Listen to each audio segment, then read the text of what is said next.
Once upon a time, there was a baker who had a shop in a small town in America. This baker was not the kindest man. He never gave his customers any more bread than necessary for their money, and he never smiled. But he was a very good baker. His bread was the softest you could imagine. Sometimes customers paid for their bread and started eating it there in the shop. His cakes were so yummy. People came to his shop from all over the town. They strolled down the street, their noses twitching at the tantalizing aromas wafting from the baker's shop. They couldn't resist and soon found themselves inside. But not everyone came inside. Some people just stood outside, their eyes feasting on the tantalizing treats through the windows. The baker wasn't too pleased. "My bread is free, and I'm giving them lunch, but I get nothing for my hard work," he grumbled to himself. "Perhaps there's a way to bottle that delicious smell and sell it," he thought. "Then I can sell them just like I sell my bread." One winter morning very early, the baker was in his shop making bread.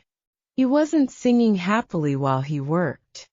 He was complaining to himself about getting up early, about the cold weather, and about anything that came into his head. In the middle of all this, he looked up and saw someone looking in through the window. It was a young man wearing an old coat. He was looking at the baker's bread and the man was hungry. He was smelling the fresh bread and smiling when the baker saw him. The baker felt very angry that the man outside his shop was full of the smell of his bread. The man didn't move.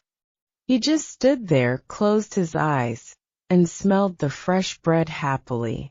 The baker was really angry now. He walked across the shop, opened the door and shouted at the man. "Pay me, pay you for what?" the young man said, surprised. "For the smells that you've stolen," the baker replied. "But I've stolen nothing," the hungry young man said. "I'm only smelling the air." "Air is free," he said. "It's not free when it's full of the smells from my shop," the baker replied. "Pay me now, or I'll call the police," the baker said. The young man didn't pay. The baker took him by the coat and pulled him through the snow to the judge's house. After a long time, the judge opened the door in his night clothes. He looked at the baker and the hungry young man standing outside in the street. It was 6 o'clock in the morning. What could be so important so early in the day? The man said he was a thief. "He stole the smells from my shop." The judge was surprised, but all he said was, "Come in and tell me your story. But first let me get dressed." He went back into the house. After a few minutes, he came back and took them inside. They all sat down together around a large table. "All right, tell me everything, baker." "You start," said the judge. The baker listened quietly. First, he told the judge everything about the hungry man who stole all his smells. The judge listened. Then the young man told him that air was free, and that any man could have as much as he wanted. When they finished telling their stories, the judge said, "Thank you both for coming in the cold to tell me your stories. I appreciate it." The judge was silent for a few minutes, listening to the baker's story. He started telling him again of how the other man took all his smells without paying.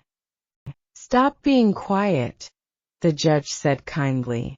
"I've decided what we'll do." "Young man, do you have any money?" the judge asked. The young man put his hand in his pocket and took out a few coins. He showed them to the judge and said, "Sir, this is all the money that I have in the world. Give those coins to me," the judge said. Put them into the judge's hand. I've listened carefully to both your stories. It's true that the smells were coming out of the baker's shop, and these smells belong to the baker.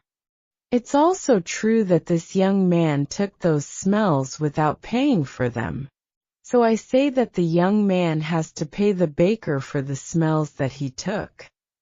The baker smiled, perhaps for the very first time in his life. He held out his hand for the money right away, but the judge didn't give him the coins. Baker, listen carefully, he said. He shook the coins in his hands, and they clinked together. That can pay for the smells, he said to the baker. Give me my coins, sir, said the baker, not smiling anymore. No, said the judge. I've decided that the sound of money is the best way to pay for the smell of bread. With that, he gave the coins back to the poor young man. He kindly told him to go home. The baker's character is a bit miserable, but he's a very skilled baker. He hoards his pleasant smells, believing they should only be enjoyed by paying customers. He never sees smiling, but he's never seen frowning either. His obsession with profit and his resentment toward those who merely enjoy the scents from outside his shop drive the conflict in the story. The young man in the story is depicted as someone who appreciates life's simple pleasures. Simple pleasures like the smell of fresh bread. He argues that air is free, and he hasn't stolen anything. He represents a more carefree and open-hearted approach to life. He argues that air is free. The judge's decision to use the sound of money to pay for the smell of bread is a clever twist. It emphasizes the idea that sometimes we become too possessive and lose sight of the intangible joys in life, like the sound of clinking coins. The moral lesson of the story is conveyed in a really lovely way. This story has a great moral lesson about greed, possessiveness, and the value of experiences. It shows how we can get so caught up in wanting material things that we forget to enjoy the simple pleasures around us. The Thief of Smell is a short and fun story that encourages readers to appreciate all the different ways they can enjoy life.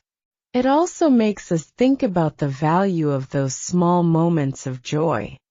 The story uses the sense of smell as a way to symbolize these ideas. The baker is so focused on protecting his smells that he doesn't realize how much he's missing out on. Smells represent possessiveness and greed. Meanwhile, the hungry young man represents innocence and the ability to find joy in the small things in life. Isn't that lovely? It's so ironic that the baker's obsession with profiting from his smells ends up causing him to lose money rather than gain it. His attempt to charge the young man for the smells ultimately backfires when the judge returns the coins to the young man. The judge in the story is portrayed as wise and fair. His decision to use the sound of money to pay for the smell of bread shows that he can see beyond material things and understand the value of experiences we can't see or touch. The story is light-hearted and funny, even though the baker is angry and serious. The judge's clever solution makes the story fun and adds a little humor to the message. The Thief of Smell talks about consumerism and how some people value profit more than anything else. It suggests that we can be happier if we focus on simple pleasures in life. And it's so true that shared experiences can lead to greater happiness. Set in a small American town, the story's themes of possessiveness, appreciation for simple pleasures, and the consequences of greed are universal. and can resonate with readers from various cultures and time periods. In a nutshell, The Thief of Smell is a short, thought-provoking story that uses symbolism and a clever twist to deliver its message about the importance of appreciating life's simple joys and the potential pitfalls of excessive possessiveness. The voiceover in this video is given by English Learning Hub. Copying or just a heads up, uploading is totally forbidden. Thanks.